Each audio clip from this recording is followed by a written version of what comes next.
बच्चों, आप सभी का दृष्टि एकेडमी के यूट्यूब चैनल पे स्वागत है। जैसा आप लोग जान रहे हो, आज हम एक नए नोटिफिकेशन के साथ आए हैं और ये नोटिफिकेशन है वर्दी के सपनों का। बहुत सारे भारत के युवा वर्दी पहनने का सपना देखते हैं, नौकरी करने का सपना देखते हैं। कैसा सपना देखते हैं कि कहते हैं बच्चे लोगों के लिए कि ना शोहरत की चाह है, ना दौलत की खुमार है, वर्दी पहनने वाले बच्चों को बस अपने देश से प्यार है।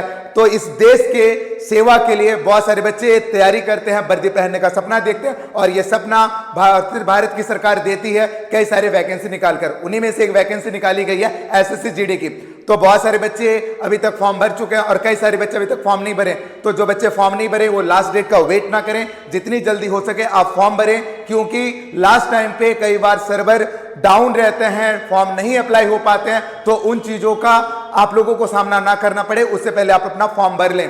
तो आज हम ये वीडियो बनाने का पीछे का क्या पर्पज है, तो बच्चों आप लोगों के लिए इस वीडियो में जो बच्चे फॉर्म भर चुके हैं, अब उनका अगला जो स्टेप है वो स्टेप है सीबीटी एग्जाम, ऑनलाइन एग्जाम। तो ऑनलाइन एग्जाम की तैयारी कैसे करनी है, कम टाइम है, फरवरी से अप्रैल 2026 के बीच एग्जाम होने वाले हैं जैसा नोटिफिकेशन में कहा गया है। तो उस एग्जाम की स्ट्रेटेजी क्या होगी, सिलेबस कैसा है, तो हम लोग कंप्लीट चीजें एक ही वीडियो में डिस्कस करने वाले हैं। साथ ही साथ ये भी बताएंगे कि इस कम टाइम पे आप पूरी की पूरी चीजों को कैसे कवर कर सकते हो ताकि आपका सीबीटी एग्जाम सर अच्छे मार्क्स के साथ क्रैक हो जाए और आप सेकेंड स्टेप के टेस्ट में अपियर हो पाओ। तो बच्चों आप लोग पूरा का पूरा वीडियो इसको देखना ताकि आप लोगों को बहुत कुछ बेनिफिट मिलेगा, एसएससी जीडी के लिए बहुत बेनिफिट मिलेगा।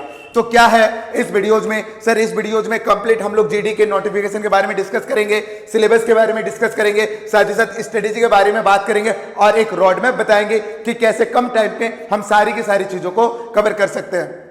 जैसा आप लोग देख रहे होंगे, क्या देख रहे होंगे सर, आप लोग यहां पे देख रहे होंगे कि एसएससी जीडी के नोटिफिकेशन में पहला जो पेज है इसमें बताया गया है कि ऑनलाइन जो फॉर्म भरे जाएंगे वो स्टार्टिंग डेट 1 दिसंबर 2025 है और 31 दिसंबर 2025 तक फॉर्म भरे जाएंगे।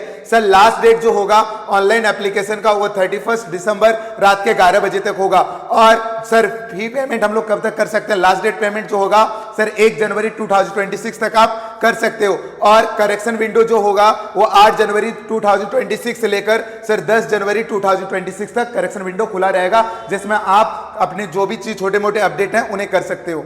सर क्या है वैकेंसी के बारे में, तो आप लोग देख रहे हो एसएससी जीडी अलग अलग फोर्स के लिए सर वैकेंसी निकालती है। तो लगभग इस बार सर सेवन कैटेगरी में वैकेंसी निकाली गई है, BSF, CISF, CRPF, SSB, ITBP, Assam rifles और एसएसएफ। और टोटल नंबर ऑफ वैकेंसी जो है वो 25,487 है। और क्या है सर, अगर हम लोग यहाँ पे बात करेंगे सर एग्जाम के मोड की, तो ये एग्जाम जो होगा सर सबसे पहला जो एग्जाम होगा वो ऑनलाइन मोड पे एग्जाम होगा, ऑब्जेक्टिव मोड पे एग्जाम होगा और टोटल नंबर ऑफ क्वेश्चंस 80 होंगे। और टोटल नंबर ऑफ क्वेश्चंस कितने हैं, 80 हैं, जिनमें हर एक क्वेश्चन 2 मार्क्स के होंगे। तो टोटल मार्क्स की बात करें सर 80 क्वेश्चंस है और 2 मार्क्स के हैं, दैट मींस कि 160 मार्क्स के क्वेश्चंस पूछे जाएंगे जो आपको कंप्लीट 1 घंटे में करना है, 60 मिनट्स में करना है। और क्या है सर, और अगर हम बात करेंगे ये सारे पोस्ट के जो अभी हम लोग डिस्कस किए, अब देखो भाई एसएससी जीडी में अगर हम लोग पूरा का पूरा शॉर्ट पॉइंट पे बात करें तो इसमें मिनिमम क्वालिफिकेशन 10th पास रखी गई है।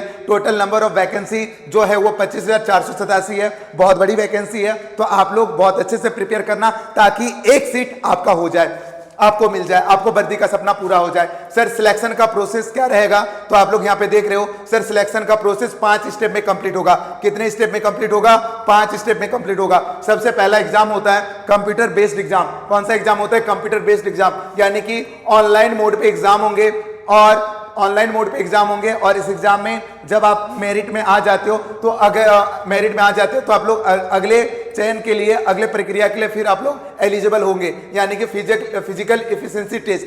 तो फिजिकल एफिशिएंसी टेस्ट में क्या होगा सर, रनिंग करवाया जाता है। बॉयज एंड गर्ल्स के लिए अलग अलग डिस्टेंस पे रनिंग होती है, लद्दाख रीजन के बच्चों के लिए भी अलग डिस्टेंस होता है, अलग टाइम होता है, आप लोग उनको देख लेना। सर फिर क्या होता है, फिजिकल स्टैंडर्ड टेस्ट, जिसमें क्या होता है सर हाइट और चेस्ट ये दोनों को मेजर किया जाता है। फिर होता है sir medical test. Medical test को जब आप क्रैक कर लेते हो फिर लास्ट में चलता है डॉक्यूमेंट वेरिफिकेशन। तो जब आप इन 5 स्टेप में सर पास हो जाते हो तो फिर आपको मिलता है क्या, नौकरी, आपको मिलती है वर्दी, आपको मिलता है अपना लक्ष्य, अपना गोल। तो भाई सर यहाँ पे ये सारे टेस्ट में सबसे पहला जो पड़ाव है वो है सीबीटी एग्जाम का। तो भाई सीबीटी एग्जाम की तैयारी कैसे करें? आप लोग बच्चे बोलोगे सर सीबीटी एग्जाम की तैयारी कैसे करें, सिलेबस क्या है? इसके बारे में हम लोग पूरा का पूरा डिटेल वीडियो बनाए हुए हैं, आप लोग देखो। सर पहला जो है सीबीटी एग्जाम का, तो एग्जाम का पैटर्न जो होगा, टोटल नंबर ऑफ क्वेश्चंस जो होंगे वो 80 होंगे। कितने होंगे टोटल नंबर ऑफ क्वेश्चंस? 80 होंगे। और सर इस 80 क्वेश्चंस को पूरा करने का जो टाइम ड्यूरेशन होगा वो 60 मिनट्स यानी कि 1 घंटे का होगा। कितना होगा? 1 घंटे का होगा। साथ ही साथ टोटल मार्क्स की बात करें तो टोटल मार्क्स अगर यहां पे देंगे हर एक क्वेश्चन 2 मार्क्स के होंगे। दैट मीन सर 160 मार्क्स के सर क्वेश्चंस मार्क्स के क्वेश्चंस होंगे, यानी कि 80 क्वेश्चंस 160 मार्क्स के। इन क्वेश्चंस की बात करें तो सर क्वेश्चन से पहले आता है कि सर क्या नेगेटिव मार्किंग है कि ये नहीं है, तो आप लोग यहां पे याद रखना नेगेटिव मार्किंग है। और नेगेटिव मार्किंग जो है वो 0.25 मार्क्स का है। कितने मार्क्स का है? 0.25 मार्क्स का है। मतलब हर एक गलत आंसर पे आपके 0.25 मार्क्स काटे जाएंगे, ठीक है। और क्या है सर, अगर हम लोग यहाँ पे सिलेबस की बात करें तो सिलेबस को 4 स्टेप में रखा गया है, 1 2 3 और 4। सर पहला जो स्टेप है सर पहला स्टेप है जनरल इंटेलिजेंस का। जनरल इंटेलिजेंस का यानी कि रीजनिंग वाले क्वेश्चंस जो होंगे वो 20 पूछे जाएंगे। दूसरा है जनरल नॉलेज और अवेयरनेस का, जिसमें 20 क्वेश्चंस पूछे जाएंगे। सर एलिमेंट्री मैथ्स का, जिसमें 20 क्वेश्चंस पूछे जाएंगे। और लास्ट में लैंग्वेज पेपर हिंदी और इंग्लिश का, जिसमें 20 क्वेश्चन पूछे जाएंगे। तो हर एक सेक्शन से आपके 20 क्वेश्चन हो रहे हैं और 4 सेक्शन पे 80 क्वेश्चन हो रहे हैं। और नेगेटिव मार्किंग क्या है सर? 0.25, यानी कि हमें हमेशा कैसे क्वेश्चंस को अटेम्प्ट करना है जो मुझे पता हो, जो मुझे सही लगे, ठीक है, उन्हीं क्वेश्चंस को अटेम्प्ट करना है ताकि मेरिट बन पाए, सीबीटी का एग्जाम क्रैक हो पाए। अगर हम यहाँ पे बात करेंगे सर रीजनिंग में क्या क्या सिलेबस है, तो पहला है एनालॉजीज का, सिमिलरिटीज का, डिफरेंसेस का, सीरीज के क्वेश्चंस पूछे जाएंगे, नंबर सीरीज होते हैं, लेटर सीरीज होते हैं, कोडिंग डिकोडिंग के क्वेश्चंस पूछे जाएंगे, लॉजिकल पजल्स होते हैं, sir classification and pattern perception होते हैं, नॉन वर्बल रीजनिंग्स। इन सारे टॉपिक्स को पहला आप लोग प्रायोरिटी देना। सर रीजनिंग बहुत ही इजी लेवल के पूछे जाते हैं। अगर आप 10 से 15 मॉक टेस्ट लगा लेते हो, 20 से 30 मॉक टेस्ट लगा लेते हो पहला सर टॉपिक के अंडरस्टैंड होने के बाद, तो आप इसमें भी अच्छा स्कोर कर लोगे, ठीक है। पहला जो टॉपिक पे ध्यान देना है रीजनिंग में, इन 6 टॉपिक पे पहला आप लोगों का प्रेफरेंस होना चाहिए, पहला ध्यान होना चाहिए, देन आफ्टर अनदर टॉपिक पे एंटर करना है। और क्या है सर, जनरल नॉलेज यानी कि जीके जीएस में कैसे क्वेश्चंस पूछे जाएंगे, तो सबसे पहला होता है सर जीके जीएस तो एक महासागर है जिसको इन शॉर्ट पीरियड्स में यानी कि 2 से 3 मंथ के पीरियड में कवर कर पाना मुश्किल है। तो सर सबसे पहला आप लोग का ध्यान होना चाहिए करंट अफेयर्स में। कैसे करंट? नेशनल करंट को आप देख सकते हो, वर्ल्ड करंट को देख सकते हो। सर नेशनल करंट्स की बात करें तो अभी आप लोग देखोगे नेशनल में यानी कि पूरे राष्ट्र में एक मुद्दा चला था एनवायरमेंट को लेकर, एनवायरमेंट के प्रोटेक्शन को लेकर, जिसमें अरावली पहाड़ियों को बचाने के लिए कई सारे कैंपेन हुए। बहुत सारे जो हम बोलते हैं ना, उत्तर भारत में ये पूरा का पूरा प्रॉब्लम चला था, क्लाइमेट को लेकर प्रॉब्लम चला था। इसका कंप्लीट वीडियो मैंने एक बनाया हुआ है, आप लोग वहां पे देख सकते हो। यहाँ पे कई सारे क्वेश्चंस पूछे जा सकते हैं कि अरावली रेंज कौन कौन से स्टेट के साथ, कौन कौन के स्टेट के साथ टच करती है, अरावली रेंज की लंबाई कितनी है, इसका सबसे ऊंची चोटी क्या है। तो ये कंप्लीट इंफॉर्मेशन मैं यहाँ पे बता चुका हूँ, आप लोग उन वीडियोस को देख सकते हो। वर्ल्ड लेवल के सर करंट अफेयर्स पूछे जा सकते हैं। हिस्ट्री की बात करें तो हिस्ट्री के 3 स्टेप होते हैं सर, कौन कौन से पार्ट होते हैं? एनिसेंट, मेडाइवल एंड मॉडर्न, यानी कि प्राचीन भारत, मध्यकालीन भारत और आधुनिक भारत। आधुनिक भारत में जो मैक्सिमम क्वेश्चंस वन लाइनर पूछे जाते हैं वो हैं सर स्वतंत्रता संग्राम के बारे में पूछे जाते हैं। ज्योग्राफी की बात करें तो ज्योग्राफी में आपको मेनली कौन से टॉपिक पे ध्यान देना है? सर खान खनिज, कौन से खनिज कहाँ पे मिलते हैं, कौन सा अयस्क कहाँ पे मिलता है, ठीक है, इन सारी चीजों पे ध्यान देना है। पूछा जाएगा नेशनल पार्क कहाँ पे है, बायोस्फीयर रिजर्व कहाँ पे है, ठीक है, कान्हा नेशनल पार्क कहाँ पे है, तो यहाँ पे ऐसे क्वेश्चंस पूछे जाते हैं। अगला आता है पॉलिटी। पॉलिटी का मतलब होता है राजनीति। तो सर राजनीति विज्ञान में कैसे कैसे क्वेश्चन पूछे जा सकते हैं, तो पूछे जा सकते हैं। और कॉन्स्टिट्यूशन से कैसे क्वेश्चन पूछे जाते हैं? आपके फंडामेंटल राइट से क्वेश्चन होंगे, डीपीएसपी से क्वेश्चन होंगे, फंडामेंटल ड्यूटी से क्वेश्चन होंगे। तो इन सारे टॉपिक पे ध्यान देना है। इकोनॉमी से रिलेटेड क्वेश्चन पूछे जाएंगे। आप जानते हो पूरा का पूरा देश जिसे ग्रो कर रहा है, ग्रोथ हो रहा है, वो है इकोनॉमी, वो है पैसा।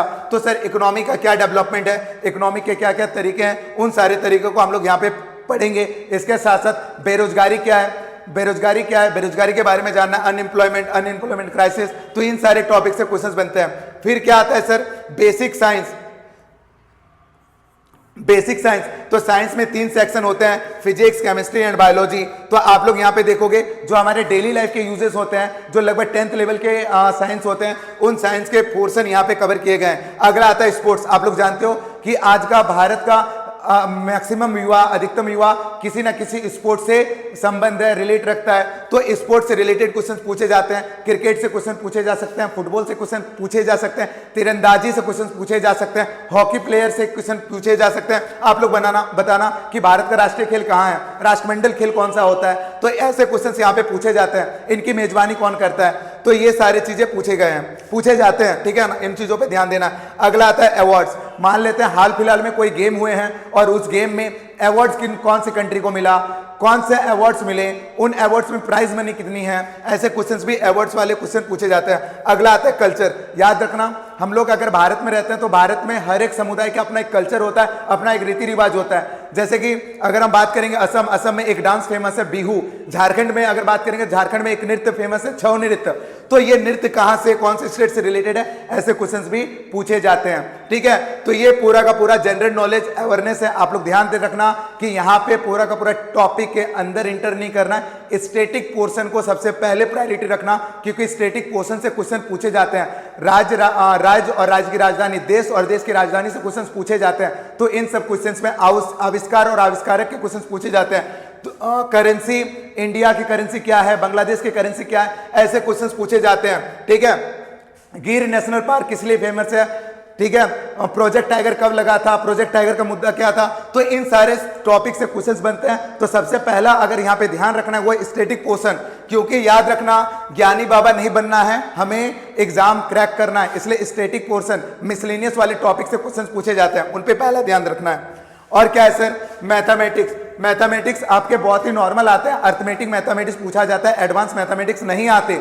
तो अर्थमेटिक में क्या क्या हम लोग को सबसे पहले ध्यान रखना है, नंबर सिस्टम जिसे संख्या पद्धति बोलते हैं, सिंप्लीफिकेशन जिसे सरलीकरण बोलते हैं, यानी कि पहले यहाँ पे पता होना चाहिए बोर्डमास के रूल। बोर्डमास के रूल पता है तो आप लोग सिंप्लीफिकेशन बहुत अच्छे से कर लोगे। अगला आता है रेशियो एंड प्रोपोर्शन, जिसे हम लोग क्या बोलते हैं, हिंदी में से अनुपात समानुपात के क्वेश्चन पूछे जाते हैं, ठीक है। परसेंटेज, आप लोग जानते हो कि मैक्सिमम क्वेश्चंस अर्थमेटिक में परसेंटेज अगर आपका क्लियर है तो बहुत सारा टॉपिक आपका क्लियर हो सकता है। तो परसेंटेज आप लोग को जानना है। टाइम, स्पीड एंड डिस्टेंस, ठीक है, समय दूरी वाले क्वेश्चंस पूछने हैं, ठीक है। प्रॉफिट एंड लॉस, लाभ और हानि के क्वेश्चंस पूछे जाते हैं।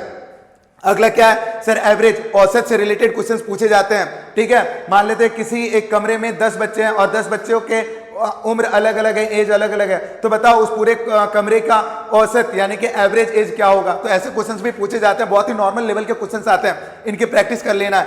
एलसीएम एंड एचसीएफ, लघुत्तम समावर्तक एंड महत्तम समावर्तक के भी क्वेश्चंस पूछे जा सकते हैं, ठीक है। तो और लास्ट टाइम पे जब आपका ये सारा टॉपिक कवर हो जाए तो फिर आपको ज्योमेट्री के बेसिक कॉन्सेप्ट पे ध्यान रखना है, ध्यान देना है। तो पहला इन 8 चीजों को अगर आप कर लोगे तो आप बहुत अच्छा स्कोर कर लोगे, किसमें, मैथ के सेक्शन में भी। अगला लास्ट सेक्शन आता है सर लैंग्वेज का, जो हिंदी और इंग्लिश का होता है। तो सर हिंदी और इंग्लिश में हमें क्या पढ़ना है, तो सबसे पहला आपको पढ़ना है ग्रामर। हिंदी में ग्रामर, इंग्लिश में ग्रामर और हिंदी में व्याकरण बोलते हैं। वॉकेब्स, वॉकेब्स में एंटोनियम, सिनोनियम। हिंदी की बात करें तो सर हिंदी में हम वॉकेब्स में क्या याद कर सकते हैं, पर्यायवाची शब्द, विलोम शब्द, है ना, विलोम शब्द, ऐसे क्वेश्चन पूछ सकते हैं। अनेक शब्दों के लिए एक शब्द। और लास्ट में आपको याद रखना है कॉम्प्रीहेंशन, यानी कि गद्यांश से रिलेटेड क्वेश्चंस होंगे। तो आप लोग यहाँ पे देखो बहुत ही नॉर्मल क्वेश्चंस आते हैं, इन्हें बहुत इजीली आप लोग टैकल कर सकते हो अगर अच्छे से पढ़ लोगे तो ये पूरा का पूरा आप लोग का सिलेबस है 160 मार्क्स का, जिसका टाइम ड्यूरेशन 1 घंटे का रहेगा। आई थिंक हम आप लोगों के लिए पूरा का पूरा सिलेबस अच्छे से एलोबरेट कर पाए, समझा पाए। आप लोग बताना।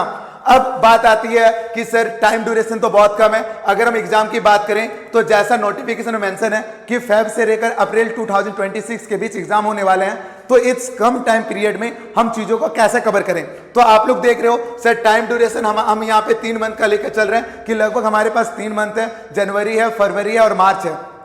अगर हम मार्च को लेकर चलें या फिर जनवरी और फरवरी को लेकर चलें तो भी मेरे पास टाइम 2 मंथ का है, और इस कम टाइम पीरियड में मुझे सारी चीजों को कवर करना है ताकि ये जो सीबीटी एग्जाम है मेरे फेवर पे हो और हम एग्जाम को क्रैक कर पाए। तो क्या करना है, तो हम यहाँ पे 3 मंथ की स्ट्रेटेजी बनाए हैं, आप लोग यहाँ पे देख सकते हो। सर पहला मंथ आप लोग को क्या करना है, पहला मंथ करना है कॉन्सेप्ट क्लियर। कॉन्सेप्ट क्लियर क्यों करना है, क्योंकि आप लोग जानते हो कि युद्ध भूमि में लड़ने से पहले मनोभूमि में लड़ना होता है। याद रखना, आपको ये आपके माइंड पे बैठ जाना चाहिए कि जो भी हो जाए, चाहे जब तक नहीं तोड़ेंगे तब तक नहीं छोड़ेंगे भाई। एग्जाम को क्रैक करना है चाहे जो भी हो जाए, तो सबसे पहला आपका कॉन्सेप्ट क्लियर होना चाहिए कि हमें ये एग्जाम लेना है, आपके माइंड से क्लियर होना चाहिए। देन सर अगला क्या आता है, अगला आता है कॉन्सेप्ट, यानी कि सर क्लियर करना है तो कैसे करना है। पहला आपको सिलेबस की जानकारी होनी चाहिए। दूसरा सर स्टडी मटेरियल आपके पास हो जाना चाहिए। अभी तक तो आप लोग के पास हो जाना चाहिए कि स्टडी मटेरियल पढ़ना क्या है, कैसे पढ़ना है, ये सारे तरीके आपके पास हो जाने चाहिए। दूसरे चीजों पे हम लोग क्या करेंगे, दूसरे मंथ पे हम लोग स्टार्ट करेंगे प्रैक्टिस एंड फोकस, यानी कि फर्स्ट मंथ में इतने सारे चीजों के साथ अगला आता है सर हर एक टॉपिक की कॉन्सेप्ट क्लियरिटी। कॉन्सेप्ट क्लियरिटी बोले तो मैथ में कैसे क्वेश्चंस पूछे जा रहे हैं, रीजनिंग में कैसे क्वेश्चंस पूछे जा रहे हैं, जीके जीएस में कैसे क्वेश्चंस पूछे जा रहे हैं। आपके पास ये कॉन्सेप्ट क्लियर हो जाने चाहिए कि कहां से क्वेश्चंस हर बार एसएससी जीडी के लिए पूछे जाते हैं। प्रीवियस ईयर के क्वेश्चंस को आप यहां पे ले सकते हो, उनको समझ सकते हो, उनके आधार पे आप आने वाले एग्जाम को एनालाइज कर सकते हो। ठीक है। दूसरा, जब आपका कॉन्सेप्ट क्लियर हो जाएगा फिर अगला आता है प्रैक्टिस एंड फोकस पे, यानी कि दूसरे मंथ पे आपको प्रैक्टिस एंड फोकस पे ध्यान दे देना है। सर प्रैक्टिस एंड फोकस कैसे करें? पहला सर आपको मॉक टेस्ट स्टार्ट कर देने हैं। क्या यह स्टार्ट कर देने हैं? मॉक टेस्ट स्टार्ट कर देने हैं। मॉक टेस्ट क्यों स्टार्ट कर देना है? क्योंकि याद रखना, अगर हम लोग मॉक टेस्ट नहीं देंगे तो प्रैक्टिस अच्छे से नहीं हो पाएगी, और ये मॉक टेस्ट आपको अल्टरनेट डेज के हिसाब से स्टार्ट कर देना है। मान लेते हैं आज हमने मॉक टेस्ट लगाया 80 क्वेश्चन का, और इस 80 क्वेश्चन को मॉक टेस्ट लगाने के बाद फिर मैंने एनालिसिस किया कि कैसे टाइप के क्वेश्चंस मेरे से नहीं बन रहे हैं, और जो नहीं बन रहा है फिर उनको क्या करेंगे, उनके टॉपिक को देखेंगे, उनके थ्योरेटिकल पार्ट को देखेंगे, फिर समझेंगे क्यों नहीं बन रहा है। दैट मीन्स एक दिन बनाना है, फिर उसको एनालाइज करना है, अगले दिन फिर ऐसे क्वेश्चंस के 10 से 15 क्वेश्चन प्रैक्टिस कर लेने हैं, ताकि आप इस टॉपिक पर बेहतर कर पाओ और एग्जाम आने से पहले आप उन टॉपिक से रिलेटेड 10-12 क्वेश्चन सॉल्व कर चुके हो। फिर क्या करना है, साथ ही साथ याद रखना करंट अफेयर्स। हमने कहा ना कि जीके जीएस बहुत बड़ा है, इसमें आपको करंट अफेयर्स लेकर चलना है, क्योंकि करंट अफेयर्स अगर आप लेकर चल रहे हो तो 2 से 3 क्वेश्चंस आप यहां से अटेम्प्ट कर लोगे, अच्छे क्वेश्चंस अटेम्प्ट कर लोगे। ठीक है। जैसे एक करंट अफेयर्स अरावली वाला बोले तो इनको जरूर देखना। फिर क्या आता है सर, अगर मान लेते दूसरे मंथ में एग्जाम हो रहा है तो भी आपका ठीक है, और अगर आप लोगों को 3 मंथ का टाइम मिल रहा है, जैसे आप 3 मंथ में इंटर करोगे, रेगुलर मॉक टेस्ट लगाने हैं। पॉसिबल हो तो 2-2 मॉक टेस्ट लगाओ, पॉसिबल हो तो 2-2 मॉक टेस्ट लगाओ, और उसी दिन एनालाइज कर लो। हर दिन मिनिमम 6 से 7 घंटा आपको अपनी स्टडी में देना ही देना है, तब जाके आपका ये एग्जाम क्रैक हो जाएगा और आप अच्छे मार्क्स के साथ अचीव हो जाओगे।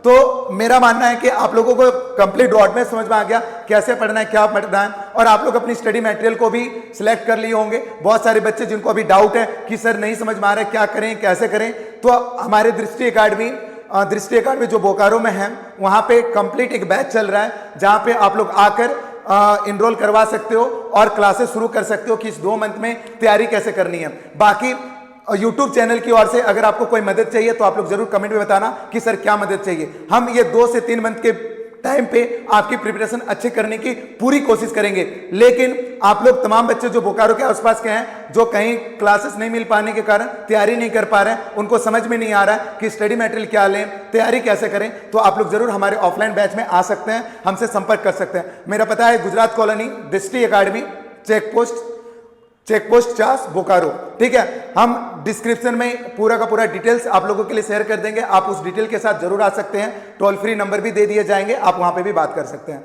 बच्चों, अगर आप लोगों को ये नोटिफिकेशन बेहतर लगी, समझ में आई, तो जरूर आप मुझे लाइक करें, कमेंट करें और सब्सक्राइब करें। साथ ही साथ आप अपना फीडबैक भी जरूर दें कि हाँ मुझे चीजें समझ में आ रही है, ताकि आने वाले टाइम पे इस तरह के तमाम वीडियोज हम आप लोगों के लिए लेकर आए। Thank you to all of you.